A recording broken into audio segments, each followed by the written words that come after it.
Hello and welcome to वर्निया academy. पिछले session में हम लोगों ने ग्राफ के बारे में पढ़ा और ये जाना कि ग्राफ क्या होता है, टाइम ग्राफ क्या होता है, डिस्प्लेसमेंट टाइम ग्राफ क्या होता है, और ये भी जाना तो डिस्टेंस टाइम ग्राफ या डिस्प्लेसमेंट टाइम ग्राफ का स्लोप होता है वो किसके बराबर होता है, स्पीड या वेलोसिटी के बराबर होता है। के बराबर होता है, स्पीड या वेलोसिटी के बराबर होता है। आज के सेशन में हम लोग जो डिस्कस करेंगे वो है वेलोसिटी टाइम ग्राफ के बारे में, और ये भी जानने का प्रयास करेंगे कि जब कोई ऑब्जेक्ट मूव कर रहा है, उसमें एक्सेलरेशन कितना है, तो ग्राफ के थ्रू कैसे सोल्व करें? व या उस ऑब्जेक्ट के द्वारा कितना डिस्टेंस या डिस्प्लेसमेंट कवर किया गया है, उसको ग्राफ के थ्रू कैसे सोल्व करें? तो आइए पहला ग्राफ देखते हैं, और पहला ग्राफ है हमारे पास, जब कोई ऑब्जेक्ट रेस्ट में होगा, तो उसका वेलोसिटी टाइम ग्राफ कैसा होगा? पहला है velocity time graph, city time graph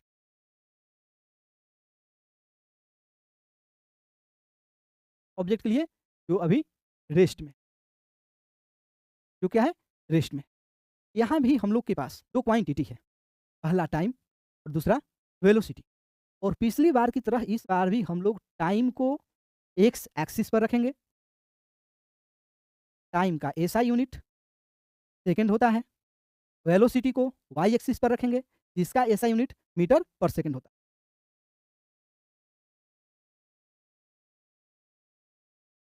अब आप बताइए कि जब कोई ऑब्जेक्ट रेस्ट में है, उसमें वेलोसिटी कितना होगा?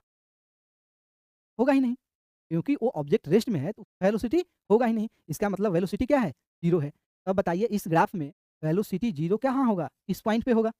वेलोसिटी 0 कहाँ होगा? इस पॉइंट पे होगा। इसका मतलब वेलोसिटी टाइम ग्राफ जब कोई ऑब्जेक्ट रेस्ट में रहेगा, का क्या होगा? का ग्राफ क्या होगा? ये होगा। क्योंकि टाइम तो इंक्रीज़ करेगा, टाइम तो किसी के लिए नहीं रुकेगा, टाइम तो बढ़ते जाएगा। लेकिन उसके पोज़ीशन में कोई चेंज नहीं आएगा, क्योंकि वो ऑब्जेक्ट क्या है? रेस्ट में है। यहाँ पे उसका वेलोसिटी 0 है, इसलिए उसका ग्राफ क्या होगा? ये होगा। आइए हम लोग अपने आइए हम लोग अब नेक्स्ट ग्राफ पर शिफ्ट करते हैं, और हमारा नेक्स्ट ग्राफ है वेलोसिटी टाइम ग्राफ या स्पीड टाइम ग्राफ उस ऑब्जेक्ट के लिए जो यूनिफ़ॉर्म वेलोसिटी में है। हमें पता है, हम लोग पहले भी पढ़ चुके हैं कि जब कोई ऑब्जेक्ट यूनिफ़ॉर्म वेलोसिटी में है, इसका मतलब ये है कि अलग-अलग टाइम इंटरवल में या इक्वल टाइम इंटरवल में उस ऑब्जेक्ट के द्वारा ऑब्जेक्ट का जो वेलोसिटी होगा, इक्वल टाइम इंटरवल में उस ऑब्जेक्ट का जो वेलोसिटी होगा, वो क्या होगा? सेम होगा। उस ऑब्जेक्ट का वेलोसिटी क्या होगा? सेम होगा। जैसे कि मान लीजिए कि यहाँ पर कोई ऑब्जेक्ट 1 पर है, और ए पर इसका वेलोसिटी 5 मीटर पर सेकंड। हुँ? 1 सेकंड पहले। इसको जब हम लोग 2 सेकंड पहले बाद भी क्या होगा? 5 मीटर पर सेकंड होगा। नेक्स्ट टाइम इंटरवल में 3 सेकंड में 5 मीटर पर सेकंड, और 4 सेकंड में 5 मीटर। यानी कि इसके वैल्यू अलग-अलग टाइम इंटरवल में, इक्वल टाइम इंटरवल में यहाँ पे ऑब्जेक्ट के वेलोसिटी में कोई चेंजेज़ आएगा ही नहीं। जब भी किसी भी ऑब्जेक्ट के वेलोसिटी में चेंज नहीं आएगा, फाइनल वेलोसिटी भी वही होगा जो इनिशियल वेलोसिटी होगा।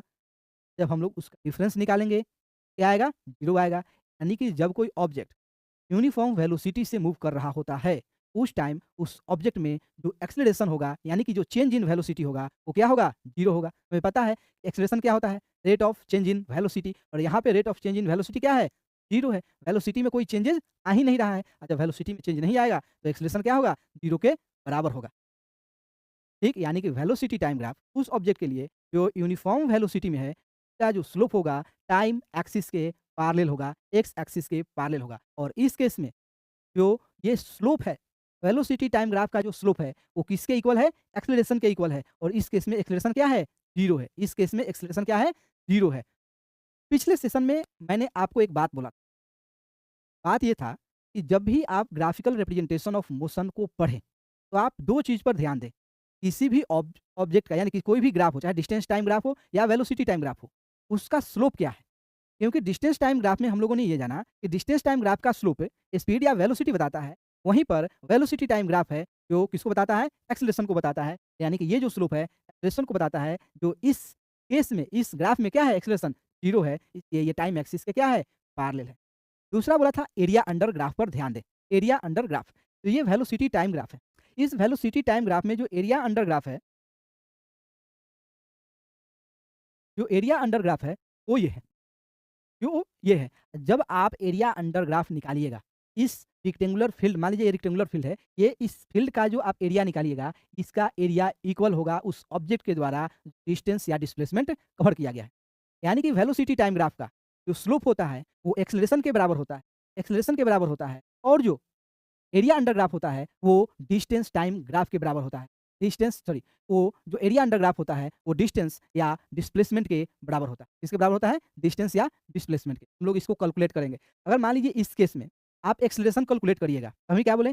फाइनल इनिशियल वेलोसिटी 5 मीटर पर सेकंड, फाइनल वेलोसिटी 5 मीटर पर सेकंड। अब चेंज इन वेलोसिटी निकालिएगा, 5 माइनस 5 कीजिएगा, तो क्या मिलेगा आपको? 0 मिलेगा, 0 मिलेगा। यानी कि यहाँ पे एक्सेलरेशन क्या है? 0 है।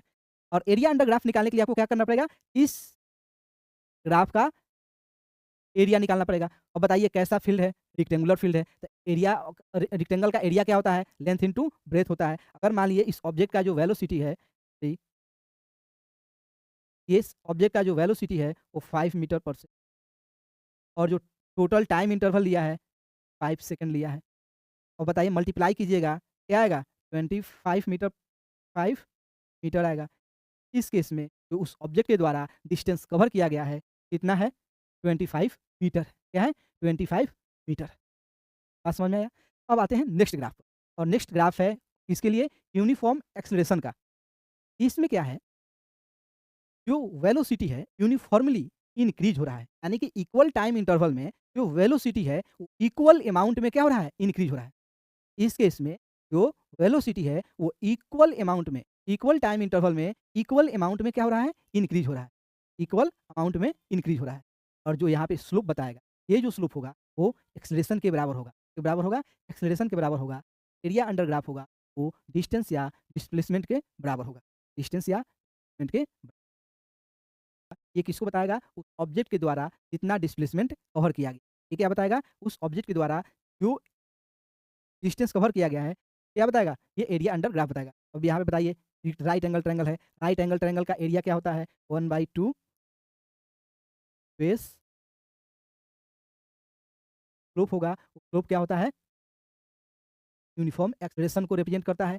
ये सारे हम लोग जब न्यूमेरिकल्स बनाएँगे, सारा का सारा, फिर भी हम लोग बहुत अच्छे से समझ तक कंफ्यूजन में नहीं रहना है।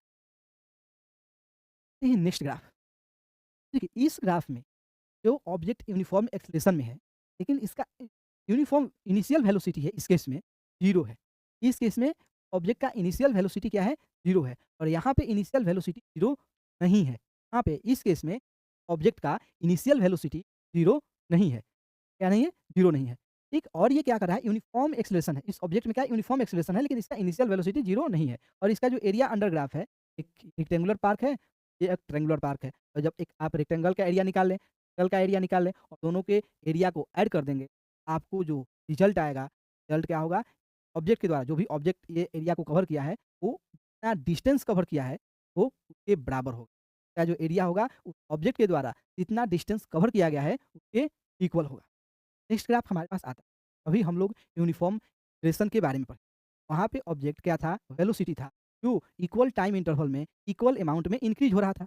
अब नेक्स्ट ये जो ग्राफ है, यहाँ पे इक्वल टाइम इंटरवल में जो वेलोसिटी है, इक्वल अमाउंट में डिक्रीज़ हो रहा है। जब वेलोसिटी डिक्रीज़ होगा, जब वेलोसिटी क्या होगा? डिक्रीज़ होगा, यानी कि वो रिटार्डेशन में, क्या है? रिटार्डेशन या डीएक्सेलरेशन। इस ग्राफ में जो ये स्लोप बताएगा, क्या बताएगा? डी एक्सेलरेशन को रिप्रेजेंट करेगा। किसको? डी एक्सेलरेशन को रिप्रेजेंट करेगा। जो एरिया अंडर ग्राफ होगा, वो डिस्टेंस को रिप्रेजेंट करेगा। अब यहाँ पे जो एक्सेलरेशन है, वो क्या है? Non uniform acceleration. ये जो स्लोप क्या बताएगा? नॉन यूनिफ़ॉर्म एक्सेलरेशन का स्लोप है। यानी कि यहाँ पे जो वेलोसिटी है, इक्वल टाइम इंटरवल में अनइक्वल अमाउंट में इंक्रीज़ हो रहा है? अनइक्वल अमाउंट में वेलोसिटी इंक्रीज़ हो रहा है। ठीक? ये जो स्लोप है, ये स्लोप किसको रिप्रेजेंट करता है? नॉन यूनिफ़ॉर्म एक्सेलरेशन को। ये स्लोप किसको रिप्रेजेंट करता है? नॉन यूनिफ़ॉर्म एक्सेलरेशन को। नेक्स्ट जो ग्राफ है, यहाँ पे जो कर्व था, वो नॉन यूनिफ़ॉर्म एक्सेलरेशन था, यानी कि एक्सेलरेशन था उसमें, उस ऑब्जेक्ट में एक्सेलरेशन था। अब यहाँ पे जो वेलोसिटी है, इक्वल टाइम टाइम अमाउंट में अनइक्वल अमाउंट से क्या हो रहा है? डिक्रीज़ कर रहा है। यानी कि इक्वल टाइम पीरियड में इसका जो वेलोसिटी है, अनइक्वल अमाउंट में डिक्रीज़ कर रहा है। जब वेलोसिटी क्या होगा? डिक्रीज़ करेगा। जब चेंज इन वेलोसिटी क्या होगा? डिक्रीज़। डिक्रीज़ कहने का मतलब जब इसका फाइनल वेलोसिटी इनिशियल वेलोसिटी से क्या हो जाए? छोटा हो जाए। जब फाइनल वेलोसिटी इनिशियल वेलोसिटी से छोटा हो जाए। इस ग्राफ में मान लीजिए कि यहाँ पे उसका फाइनल इस केस में मान लीजिए कि उसका फाइनल इनिशियल वेलोसिटी है 5 मीटर पर सेकंड है, लेकिन इसका फाइनल वेलोसिटी क्या है? 0 मीटर पर सेकंड है।